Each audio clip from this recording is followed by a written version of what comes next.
नमस्कार दोस्तों, पिछले वीडियो में हमने अक्षरण के बारे में पढ़ लिया था। अक्षरण से संबंधित क्वेश्चन हमने देख लिए थे जो कि ऑब्जेक्टिव के पॉइंट ऑफ व्यू से इंपॉर्टेंट थे। तो अगर उसमें भी अगर आपको कोई प्रॉब्लम होती है तो आप टेलीग्राम चैनल पर बता सकते हैं, उस पर भी मैं वीडियो बना दूंगा। आइए हम स्टार्ट करते हैं मापनी के बारे में। मापनी से भी संबंधित कुछ लोगों को समस्या थी और उसमें भी जो समस्या है मैं उन्हें दूर करने की कोशिश कर रहा हूँ। तो देखिएगा, मापनी क्या होता है। मापनी की अंग्रेजी होती है स्केल। अब आपको कुछ समझ में आ गया होगा, ठीक। जैसे मान लीजिए ज़रूरत क्या होती है इसकी। मान लीजिए आपके पास एक कागज़ है और उसमें आपको नई दिल्ली से गोरखपुर की दूरी दिखानी है। इनके बीच की वास्तविक दूरी है 900 किलोमीटर। मान लीजिए, एग्जैक्ट मुझे भी नहीं पता है। अगर 900 किलोमीटर है तो आपको इनकी एग्जैक्ट दूरी दिखाने के लिए 900 किलोमीटर लंबा कागज़ चाहिए। वो भी आपको एक छोर से दूसरे छोर पर आप जब दिखाएंगे तब, ठीक है। अगर पूरे विश्व का मानचित्र जब बनता है तो अब उसके लिए तो हमें पूरे विश्व से बड़ा हमें वो कागज़ चाहिए। तो करते क्या है कि हम मान लेते हैं कुछ चीज़ें। जैसे मान लीजिए कि 1 किलोमीटर को अगर मैं दिखा दूं कि 1 किलोमीटर ज़मीन पर है और उसे मैं कागज़ पर 1 सेंटीमीटर से मैं दिखा देता हूँ। बस यही आपकी मापनी है और कुछ नहीं है। मापनी का प्रयोग क्या होता है कि बड़ी दूरियों को छोटी दूरियों में निरूपित कर सकें। तो 1 सेंटीमीटर बराबर क्या हो गया, 1 किलोमीटर। अब थोड़ा सा टेक्निकल चीज़ ये हो जाती है कि जब भी हम बात करते हैं आरएफ के बारे में, तो आरएफ की हिंदी होती है निरूपक भिन्न। निरूपक भिन्न, रिप्रेजेंटेटिव फ्रैक्शन, ठीक है। ये होता क्या है कि दर्शाता है कि 1 सेंटीमीटर की जो दूरी है, अगर हम बात करें तो दर्शाता क्या है कि 1 सेंटीमीटर की जो दूरी है, ड्राइंग पर है, वास्तव में कितनी दूरी, वास्तव में कितनी दूरी है। इसका मतलब यह हुआ कि जो हमें नक्शे पर 1 सेंटीमीटर दिखाई दे रहा है वो वास्तव में कितनी दूरी है, वास्तविकता में उसकी दूरी कितनी है आपस में। तो ये होता है आरएफ। निकालते कैसे हैं, तो सीधी सी बात है,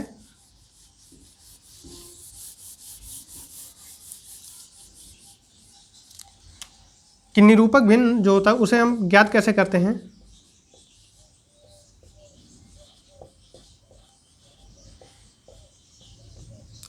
कागज पर, सिंपल भाषा में लिखे रहे, कागज पर माप बटे वास्तविक माप। इसी को हम ड्राइंग पर माप लिख सकते हैं या नक्शे पर माप लिख सकते हैं, कुछ भी लिख सकते हैं, बस समझने के लिए हम कागज लिखे ले रहे हैं। वास्तविक माप, ठीक है। वास्तविक माप यानी वास्तव में कितना माप है। अब हमेशा ये ध्यान रखिएगा कि ऊपर की जो वैल्यू होगी वो 1 लेकर आना है हमें। अब उसके संदर्भ में नीचे चाहे कुछ भी हो जाए, हमें यह दिखाना है कि हम जो नक्शे पर 1 सेंटीमीटर की रेखा खींच रहे हैं वो वास्तव में कितनी है। अब वो हमारे ऊपर हम कितना मान रहे हैं, 5 किलोमीटर मान रहे हैं कि 15 किलोमीटर मान रहे हैं कि 20 किलोमीटर मान रहे हैं कि 1000 किलोमीटर मान रहे हैं, ये आपके ऊपर है। लेकिन एक तरफ आपको मानना है कि 1 सेंटीमीटर की दूरी कितनी है। यही हमें दिखाता है कि 1 सेंटीमीटर की जो दूरी है वो वास्तव में कितनी है। 1 सेंटीमीटर ऊपर की दिखाएगा कागज पर, यानी कागज पर 1 सेंटीमीटर, जमीन पर कितना दिखाएगा ये हमें देखना रहता है। यही आरएफ है और बाकी कुछ नहीं है। इसमें निकालना बहुत ही आसान होता है। आइए अब हम क्वेश्चन को करते हैं।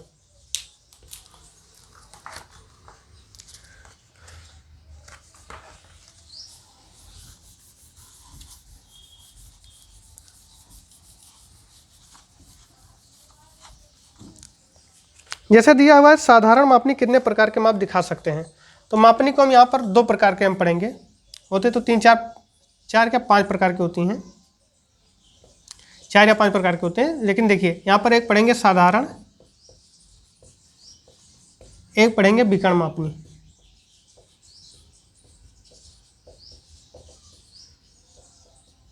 साधारण मापनी 2 मापों को पढ़ता है, विकर्ण मापनी 3 मापों को पढ़ता है।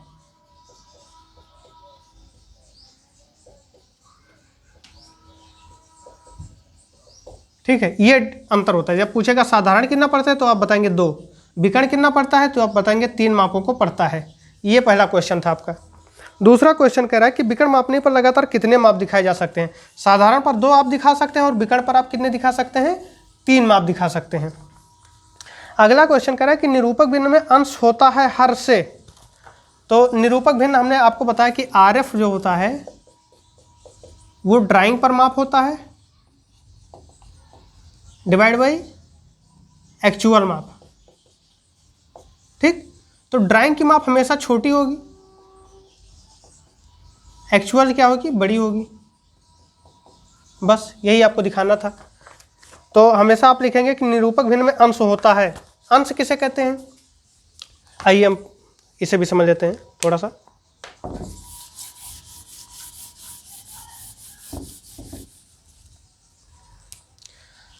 जो आरएफ होता है वो क्या होता है, ड्राइंग पर माप डिवाइड बाय एक्चुअल माप। ऊपर वाले को हम क्या कहते हैं, अंश, और नीचे वाले को क्या कहते हैं, हर। ठीक, तो ड्राइंग पर माप हमेशा कम होगा, एक्चुअल माप हमेशा क्या होगा, ज़्यादा होगा। अगर हम देखें तो अंश हमेशा क्या होगा, कम होगा, हर क्या होगा, ज़्यादा होगा। तो हमसे पूछा था कि हमेशा क्या होता है ड्राइंग पर माप, तो वो हमेशा क्या होता है, कम होता है। अगला क्वेश्चन कर रहा है निरूपक भिन्न का अंश सदैव रखा जाता है। हमने आपको बताया था कि जब भी हम रखेंगे कि ड्राइंग पर 1 सेंटीमीटर आपका एक्चुअल में कितना दिखाता है, तो यानी हमेशा ऊपर हम क्या रखेंगे, 1। तो यही पूछ रहा है कि निरूपक भिन्न में हमेशा अंश को क्या रखा जाता है, तो हमेशा अंश को 1 रखा जाता है। पूछ रहा है कि विकर्ण मापनी द्वारा निम्नलिखित में से कितनी यूनिट अंकित कर सकते हैं। तो जहां भी 3 यूनिट दिखाई दे वही आप दिखा दीजिए। तो इसमें आंसर क्या हो जाएगा आपका, किलोमीटर, हेक्टोमीटर, डेकामीटर। अगला क्वेश्चन है 4 वर्ग सेंटीमीटर 64 वर्ग मीटर को प्रदर्शित करता है। क्वेश्चन नंबर 12 है आपका।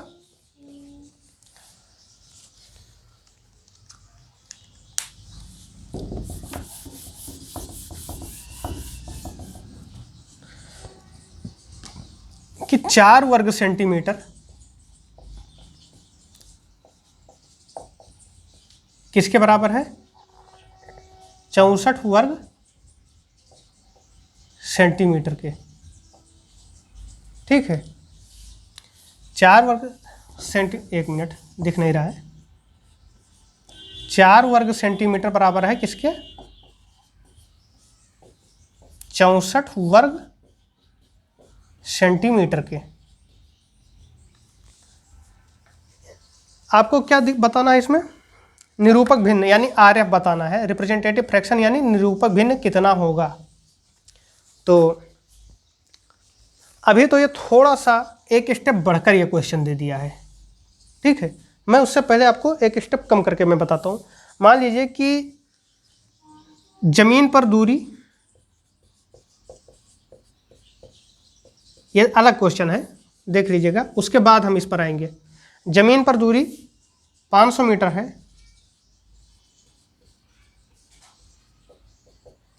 तथा ड्राइंग पर तथा नक्शे पर 5 सेंटीमीटर से दिखाया गया है।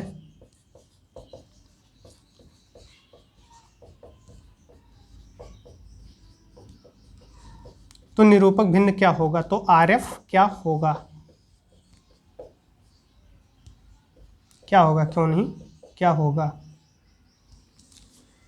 तो सबसे पहले हम पकड़ देते हैं कि नक्शे पर क्या दिखाया गया है। तो नक्शे पर दिखाया गया है 5 सेंटीमीटर, तो हम 5 सेंटीमीटर लिख लिए। जमीन पर कितना दिखाया गया है, नीचे लिख दिया जमीन पर।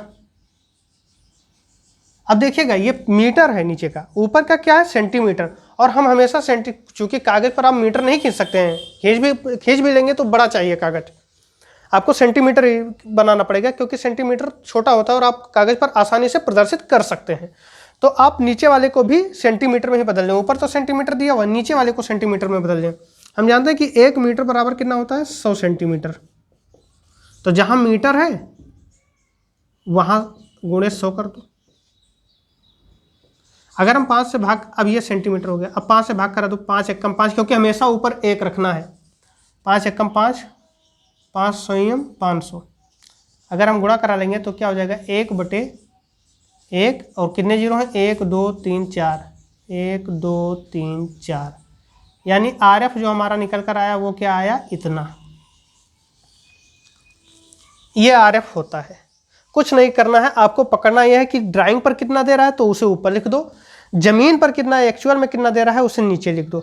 अब दोनों का यूनिट सेम कर दो, अगर ऊपर मिलीमीटर है तो भी सेंटीमीटर में कर दीजिए, और अगर नीचे वाला मीटर में है तो भी उसे क्या कर दीजिए आप सेंटीमीटर में बदल दीजिए।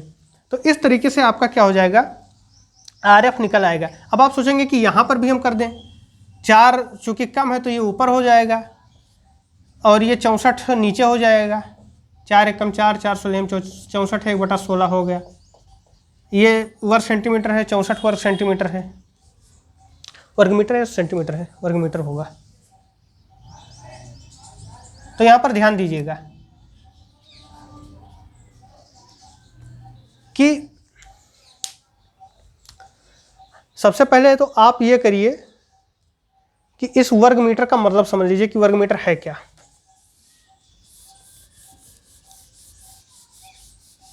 तो इसे थोड़ा हम चित्र के माध्यम से समझ लेते हैं। करना क्या है आपको, कुछ नहीं, ऐसे अंडर रूट लगा दीजिए, 4 ऊपर लिख दीजिए, 64 नीचे लिख दीजिए, ठीक। 4 एकम 4, 4 सोलह 64,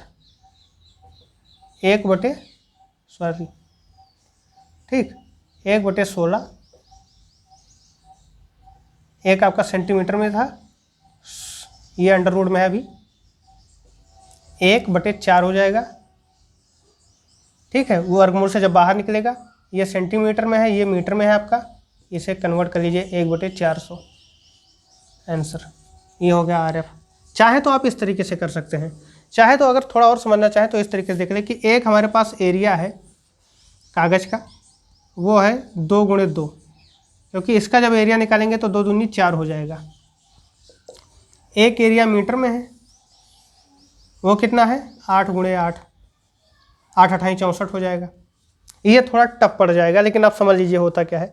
अब ये देखिए, ये 2 सेंटीमीटर आपका 8 मीटर को दिखा रहा है, ये सेंटीमीटर है, ये मीटर है, यानी 2 सेंटीमीटर बराबर 8 मीटर। तो इसका मतलब ये हुआ, ये ड्राइंग पर है, ये आपका एक्चुअल में है, तो 2 सेंटीमीटर बटे 8 मीटर लिख लीजिए RF बराबर, और इसे आप लिख सकते हैं 2/800, 2 एकम 2, 2 चौक 400। चाहे तो आप इस तरीके से भी कर सकते हैं, लेकिन इसमें आपको थोड़ा ज़्यादा सोचना है, और उसमें आपका कुछ नहीं, वर्गमूल इसलिए लगा दिया है क्योंकि यहाँ पर वर्ग की बात कर रहा है, ठीक है। अगर हम चाहें तो इसे लिख सकते हैं 4 का वर्गमूल, सीधे सीधे लिख सकते हैं 2 = 8, सीधे सीधे हम लिख सकते हैं क्या, इसे हम लिख सकते हैं 2 बराबर, इसे लिख सकते हैं 8, इसका वर्गमूल निकालकर। वही चीज़ यहाँ भी किए हैं। तो इस तरीके से, तो इस वीडियो में बस इतना ही, क्योंकि वीडियो लंबा ना बने और आपको बोरिंग ना लगे। अगले वीडियो में हम इसके आगे चर्चा करते हैं। धन्यवाद।